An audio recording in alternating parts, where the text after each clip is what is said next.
Kaffa वस्सलामुन अला इबादिहिल्लज़ीना इस्तफ़ा अम्मा बाद अऊज़ु बिल्लाहि मिनश शैतानिर रजीम बिस्मिल्लाहिर रहमानिर रहीम क़ाल अल्लाहु तबारक व तआला क़ुल हल यस्तविल्लज़ीना यअलमून वल्लज़ीना ला यअलमून व क़ाल नबी सल्लल्लाहु अलैहि वसल्लम तलबुल इल्म फ़रीदा अला कुल्लि मुस्लिम। काबिल कदर मुअज़्ज़ज़ सदरी जलसा बक़ियतुस सलफ़ हज़रत मौलाना अलहाज इमरान अली साहब और कजरा बेतुना से तशरीफ़ लाए हुए चरखी मदरसे की पूर्व प्रिंसिपल हज़रत मौलाना मुजीबुर रहमान साहब कासमी हफ़िज़हुल्लाह, इस जलसे की नज़ामत करते हुए हज़रत मौलाना अकमल हुसैन साहब सलफ़ी हफ़िज़हुल्लाह, मौलाना सग़ीर साहब नज़वी हफ़िज़हुल्लाह, दीगर उलमा इकराम सामीन हज़रात।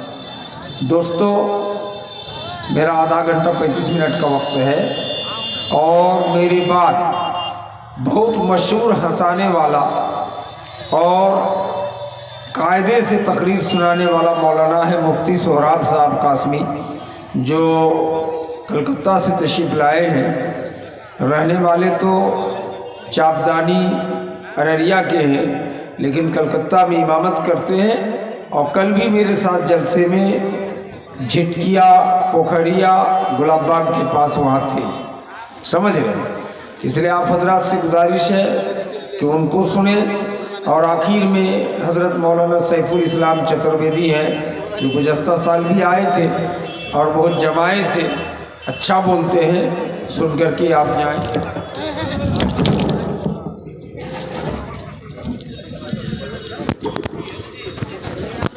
ये कैसे हो गया? वो पैर में फंसा दिया, पैर में फंसा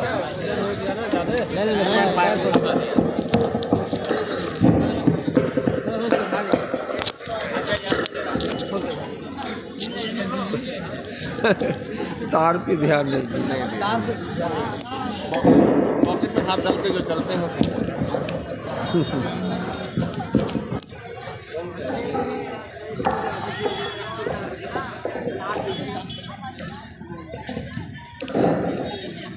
तो ये मरघिया सदर टोला की धरती है। इस धरती में मेरे वालिद मोहतरम मौलाना अली असगर रहमानी कासमी रहमतुल्लाह अलैह के उस्ताद मोहतरम हज़रत मौलाना ऐनुद्दीन साहब रहमतुल्लाह अलैह मौजूद थे, जो मेरे वालिद के उस्ताद थे और बहुत ही तारीखी बस्ती है ये मरघिया। यहाँ भी पढ़ाई का सिलसिला भी अल्हम्दुलिल्लाह बहुत आगे, प्रोफेसर नजीब से लेकर प्रोफेसर अब्दुल लतीफ़ तक अच्छे अच्छे अहले इल्म पैदा हुए। लेकिन अहले मरघिया को तालीम के मैदान पे और आगे बढ़ने की ज़रूरत है, समझ रहे हैं।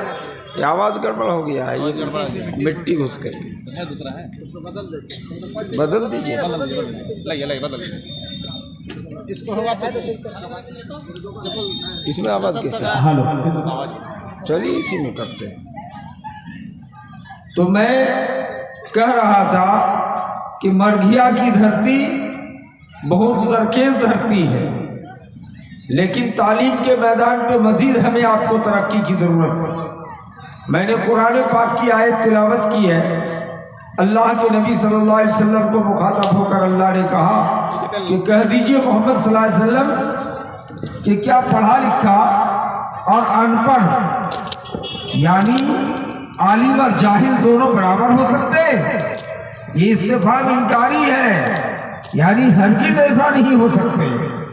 मैं इस तरफ इसलिए आपका रुख कराना चाहता हूँ कि इस वक्त एक नहीं दो नहीं 50 से ज्यादा 60 मुल्कों में मुसलमानों की हुकूमत है। कहीं राष्ट्रपति है, कहीं प्रधानमंत्री, कहीं राजा का सिस्टम है। कितने मुल्कों में? 55 से 60 मुल्कों में मुसलमानों की हुकूमत। पूरी दुनिया में ईसाई के बाद सबसे बड़ी आबादी मुसलमानों की है। लेकिन इसके बावजूद पूरी दुनिया तमाशा बन के देख रही है। आज 6 महीने से मुट्ठी भर यहूद, जिसको इस्राएली का नाम दिया जाता है, फलस्तीनी मुसलमानों को गाजर मूली की तरह काट रहे हैं। क्या बच्चे, क्या बूढ़े, क्या औरत, क्या मर्द, किसी में कोई फर्क नहीं है। अभी हाल में ईरान ने मदद के लिए एक ट्रक कफन भिजवाया। क्या भिजवाया? एक ट्रक कफन, खास कर कि कफन पहनाने के लिए वहां कपड़ा नहीं है, ऐसे उनको नदी नाले में गिरा दिया जा रहा है। लेकिन कोई इसका चर्चा कर रहे हैं। इंडिया का मीडिया और यहाँ के खबर शाये करने वाले इसको शाये नहीं कर रहे हैं। क्यों? ये वो इस्राएली है जिसको मुसलमानों ने पनाह दिया था। फलस्तीन के मुसलमानों ने, जिनके पास खाना नहीं उनको खाने का इंतजाम कराया, जिनके पास मकान नहीं उनको रहने का मकान दिया था, जिनके पास जायदाद नहीं उनको जायदाद दिया था। आज वो जिनको पनाह दिया था,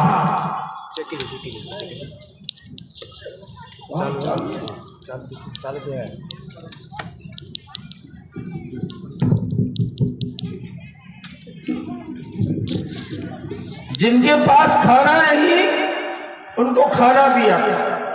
क्यों इतना आगे बढ़े हुए? काबा शरीफ से लेकर पूरी दुनिया में दुआएं की मांगी जा रही है, लेकिन कुछ सुनवाई नहीं। क्यों?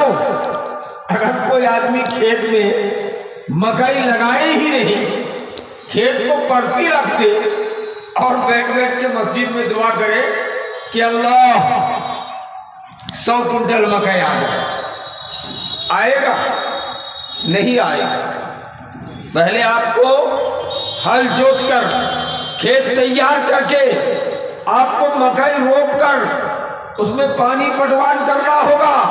उसके बाद अल्लाह से दुआ कीजिए कि बारे अल्लाह मकई में, मकई के फलों में, मकई के दानों में तो बरकत अता फरमा, तब दुआएं सुनी जाएंगी। मुसलमानों के पास हथियार नहीं, मुसलमानों के पास साइंटिस्ट नहीं, मुसलमानों के पास पढ़े लिखे लोग मौजूद नहीं, और दुआ कर रहे हैं। दुआ पूरी दुनिया की फेल हो रही है, दुआएं नहीं सुनी जा रही है। अब तक लगभग 5 लाख फलस्तीनी मुसलमानों को कत्लेआम कर दिया गया है। दुनिया खामोश है, ये दुनिया बैठ के तमाशा देख रही है।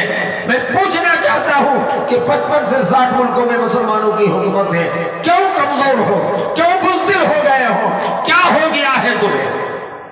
इसकी वजह यह इल्म नहीं है मेरे। मुट्ठी भर यहूद, पूरी दुनिया के पास जितने साइंटिस्ट मौजूद नहीं है, उतने साइंटिस्ट यहूद के पास मौजूद है, इस्राएलियों के पास मौजूद है। इल्म के बलबूते पर ऐसे ऐसे मशीन दाग रहे हैं कि मुसलमानों को कल्बो जिगर को पारा पारा कर दिया। मेरे भाई, आज वो दिन दूर नहीं है कि हिंदुस्तान में भी ये मौजूदा सहूरी हुकूमत ऐसा खुदा ना करे कि हमारे साथ भी ऐसा बर्ताव करना शुरू कर दे। जब एक मुल्क को सफाया करने के दर पे है, आज उनका मदद करने वाला कोई नहीं है। अब ताकत नहीं है, चूंकि उनको अमेरिका की दस्तरस हासिल है। मेरे भाइयों दोस्तों, हमको तैयारी करनी होगी। एक नहीं 1000 एपीजे अब्दुल कलाम पैदा करना होगा। मैं तो कहता हूं मर गया वालों से कि अपने बच्चों को जमीन बेचकर डीएम आईएएस ऑफिसर बनाइए, बेटे को एसपी का तालीम दिलाइए, बेटे को साइंटिस्ट बनाइए, बेटों को सर्जन डॉक्टर बनाइए। इल्म के मैदान पे आगे बढ़े। अल्लाह ने इल्म के बारे में ही सबसे पहली सदा, पहला वही जो जिब्रील अमीन लेके आए थे पढ़ने के लिए कहा गया। हालांकि अरब के अंदर बहुत सारी बुराइयां थी, जिना आम, बेनमाजियों की तादाद, शरीयत का गतराबूत, इस्लाम नाम की कोई चीज नहीं, चोरी, डाकाजनी, जिनाकारी, बदकारी का बाजार गर्म था। अल्लाह चाहता तो कह सकता था कि नमाज पढ़ो, अल्लाह चाहता तो कह सकता था चोरी छोड़ो, अल्लाह कह सकते थे कि शराब छोड़ो, अल्लाह कह सकते थे कि डाकाजनी छोड़ो, अल्लाह कह सकते थे कि जुआ खेलना छोड़ो, अल्लाह कह सकते थे कि सूद खाना छोड़ो, अल्लाह कह सकते थे कि दूसरों का लूट मार करना छोड़ो, लेकिन नहीं कहा। अल्लाह ने पहला जुमला ये कहा कि सब करो लेकिन पहले पढ़ो, इक़रा पढ़ो, जब पढ़ लोगे तो तमाम बुराई को तुम छोड़ दो। दुनिया में किसी भी धार्मिक किताब में धार्मिक स्तर पर पढ़ने के लिए नहीं कहा गया, लेकिन वो तालीम में आगे बढ़ गया। आज भी हिंदुस्तान पे हमारे हिंदू भाई मुसलमानों के मुकाबले में तालीम में कई गुना आ गई। मेरे भाई क्या हो गया है, हमें धार्मिक स्तर पर पढ़ने के लिए कहा गया, आज हम पढ़ाई से पीछे हट गए। दोस्तों, दो चार मिसाल देके बात को खत्म करूंगा।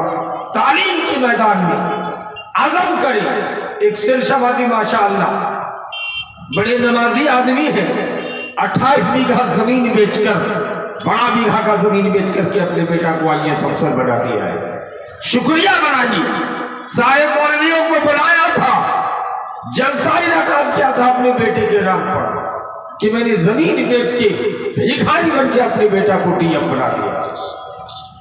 मेरे भाइयों, वो काबिल मुबारकबाद है वो बाप जिसने जमीन बेचकर पूरी दौलत को लुटाकर अपने बेटा को आईएएस अफसर बना दिया। जरूरत है मेरे भाइयों दोस्तों, कुछ लोग ये समझते थे कि अंग्रेजी हिंदी का तालीम बिल्कुल गलत है। ऐसी बात नहीं है, कोई शिक्षा गलत नहीं है। एक जमाना था कि इंडिया नहीं एशिया का अजीम इल्मी मरकज दारुल उलूम देवबंद की मस्जिद में कुछ बच्चे अंग्रेजी और हिंदी किताब लेके पढ़ने गए तो बच्चों को वहां के मुख्तबी मार के भगा दिया। क्यों? काहे नापाक ज़बान है तो मस्जिद के अंदर नहीं पढ़ सकते हो, लेकिन उनकी भी दिलो दिमाग को बदल दिया गया। कहा कि अंग्रेजी हिंदी पढ़ना गलत नहीं है, साइंस पढ़ना गलत नहीं है, लेकिन ऐसा साइंटिस्ट ना बनिए। एक किताब लिखी गई है एपीजे अब्दुल कलाम से मौलाना अबुल कलाम आजाद तक। मौलाना अबुल कलाम आजाद को बहुत से लोग भूल गए। एक पढ़े लिखे लोगों को पूछा गया कि भाई सबसे पहला भारत सरकार में शिक्षा मिनिस्टर कौन बने थे, तो नहीं बता पा रहे। कह रहे कि एपीजे कलाम तो आ रहा था, लेकिन मौलाना अबुल कलाम आजाद रहमतुल्लाह अलैह भूल गए। इतने बड़े आलिम, 70 से ज्यादा किताबों के मुसन्निफ, भारत सरकार में पहला शिक्षा मंत्री मौलाना अबुल कलाम आजाद रहमतुल्लाह अलैह। समझ रहे, आज मौलाना आजाद को लोग भूल रहे। साइंटिस्ट बने एपीजे अब्दुल कलाम, ईद के दिन राष्ट्रपति साहब बाहर कुर्सी लगा के बैठे हैं, लोग ईद की नमाज पढ़ के आ रहे हैं, उनसे पूछ रहे हैं कि तुम लोग कहां से आ रहे हो, ताम झाम करके। कहा ईद की नमाज पढ़। कहा वो आज ईद, यानी ऐसा साइंटिस्ट जिनको नमाज रोजा तो जाने दीजिए, उनको ये भी पता नहीं कि आज ईद का दिन है। तो ऐसा साइंटिस्ट नहीं चाहिए। साइंटिस्ट ऐसा चाहिए, हमें डॉक्टर ऐसा चाहिए, हमें डीएम एसपी दरोगा ऐसा चाहिए जो इसके साथ साथ हमारी शरीयत का पासो लिहाज रखे, शरीयत को जाने, शरीयत में अमल पैरा हो, तब हम कामयाब हो सकते हैं। नहीं तो इसके उल्टा, इसके बरक्स कुस्तुनतुनिया जिसको स्पेन कहा जाता है, वहां बहुत बड़े बड़े साइंटिस्ट मुसलमानों में पैदा हुए, बड़े बड़े दकातेरा पैदा हुई, लेकिन दीन को छोड़ दिया था, कुरान को छोड़ दिया था, शरीयत को छोड़ दिया था। उसका नतीजा ये निकला कि रब्बे कायनात ने उनको गाजर मूली की तरह खत्म करवा दिया। वहीं के लोगों को जहाज लोड करके ले जाके पीठ समंदर में एक छोटी जहाज कश्ती नुमा पे लेकर के भाग आया और जहाज को डुबा के मार दिया।